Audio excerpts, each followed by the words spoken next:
안녕하세요. 구독자 여러분. 와우와우 시네마 채널을 찾아주셔서 감사합니다.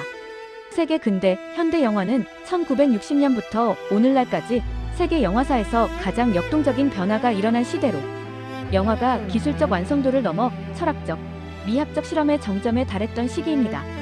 한국 영화계의 아방가르드, 영상연구회에서 발족 53주년을 기념하여 세계 영화사에 굵직한 족적을 남긴 130편의 걸작을 선정해서 연대기 순으로 나눠 소개합니다.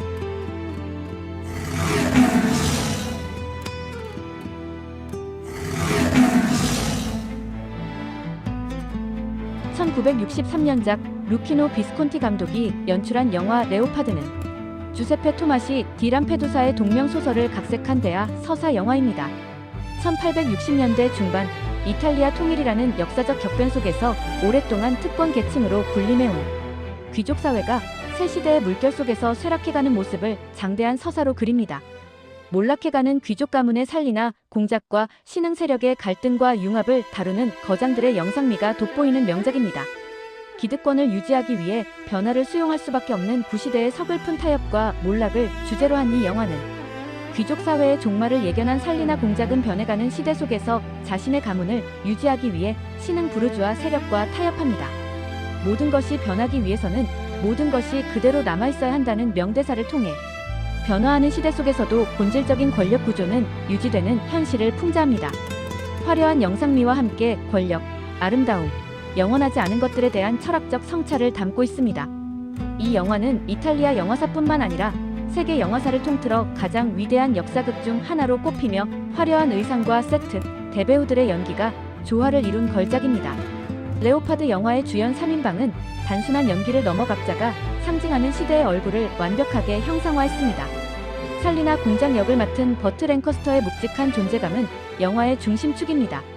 미국 헐리우드 스타였던 그는 놀랍게도 유럽 귀족의 내면을 완벽히 구현했습니다. 거구임에도 불구하고 아주 섬세하고 절제된 표정과 몸짓을 보여줍니다. 시대의 종말을 직감한 지식인 귀족의 고뇌를 절제된 카리스마 있는 눈빛과 뒷모습만으로 표현해냈습니다.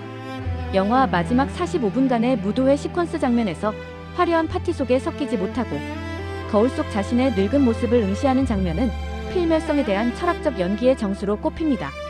탕크레디 역을 맡은 알랭 들롱은 당시 세계 최고의 미남으로 꼽히던 그는 외모만으로도 새 시대를 이끌 매혹적인 청년이라는 설득력을 부여합니다. 그는 혁명군에 가담했다가 다시 정부군 장교로 갈아타는 기회주의적인 인물을 연기합니다.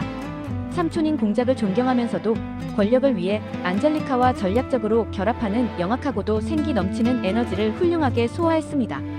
랭커스터가 정적인 죽음을 연기했다면 알랭 들롱은 동적인 생존을 연기하며 극의 균형을 맞춥니다. 안젤리카 역을 맡은 클라우디아 카르디날레는 귀족적인 우아함은 부족하지만 대신 터질 듯한 생명력과 야심을 가진 강렬한 존재감으로 신흥 부르주아의 딸을 연기했습니다. 탕크레디를 유혹하면서도 자신의 계급 상승을 놓치지 않는 영리한 여인의 모습을 관능적인 눈빛과 당당한 태도로 그려내어 영화의 현실적인 활력을 불어넣었습니다. 3명의 주연 배우들의 연기는 마치 교향악처럼 맞물립니다. 이들의 연기 앙상블 덕분에 관객은 단순히 역사 이야기를 보는 것이 아니라 살아 움직이는 시대의 격변을 체험하게 됩니다. 루키노 비스콘티 감독은 네오리얼리즘과 고전적 서사를 결합한 독특한 연출 스타일로 시대의 호흡을 스크린에 옮겨 놓았습니다. 비스콘티는 실제 귀족 출신답게 상류 사회의 예법과 문화를 극도로 세밀하게 묘사했습니다. 역사적 사실주의와 장대한 세트, 군중 장면의 정교한 동선, 극적 조명 등 오페라적 미학을 결합하여 단순한 시대극을 넘어선 역사의 목격을 경험하게 하는 뛰어난 연출력이 돋보입니다. 특히 영화 후반부 약 45분 동안 펼쳐지는 무도회 시퀀스 장면은 영화사에서 가장 위대한 시간의 연출 중 하나로 평가됩니다. 이 장면은 단순한 파티가 아니라 한 시대가 저물어가는 과정을 보여주는 거대한 장례식이자 세대교체의 의식입니다. 그 중에서도 살리나 공작과 안젤리카가 추는 왈츠 장면은 이 영화의 가장 상징적인 정점입니다. 촬영을 맡은 주세페 로툰노는 황금빛과 붉은 색조 활용, 자연광과 촛불 조명, 인물과 공간의 균형 잡힌 구도의 카메라는 인물을 과장하지 않고 항상 공간과 함께 배치해 계급적 거리감을 시각화했습니다. 70mm 와이드 스크린으로 광활한 시칠리아의 풍경과 대저택의 내부를 압도적인 스케일과 색감으로 담아냈습니다. 빠른 컷 편집보다는 느린 리듬, 긴 호흡의 롱테이크 기법을 활용하여 시대의 황혼을 우아하고 느릿하게 조망합니다.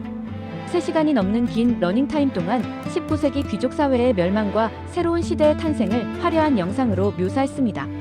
이 외에도 음악감독 니노 로타가 선사하는 유려한 선율은 무도회 장면의 우아함을 한층 더 높여줍니다. 이 영화는 단순히 과거를 회상하는 복고풍 영화가 아닙니다.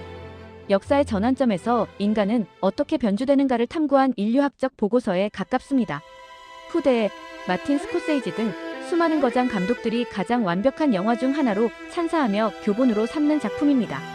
이 작품은 예술성을 인정받아 당대 최고의 영예를 안았습니다. 1963년 제16회 칸느 영화제에서 황금 종려상을 수상했으며 1963년 제36회 아카데미 시상식에서 의상상에 노미네이트되었고 골든 글로브 시상식에서 알랭 들롱은 유망주상에 노미네이트되었습니다.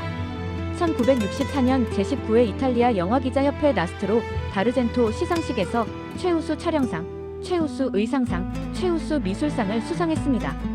미국에서 가장 오래된 영화 비평 단체 전미영화비평위원회에서 최우수 외국영화상을 수상했습니다. 이 영상이 마음에 드셨다면 구독, 좋아요, 알림 설정을 해주시고 좋은 의견과 댓글도 남겨두세요. 시청해주셔서 감사합니다.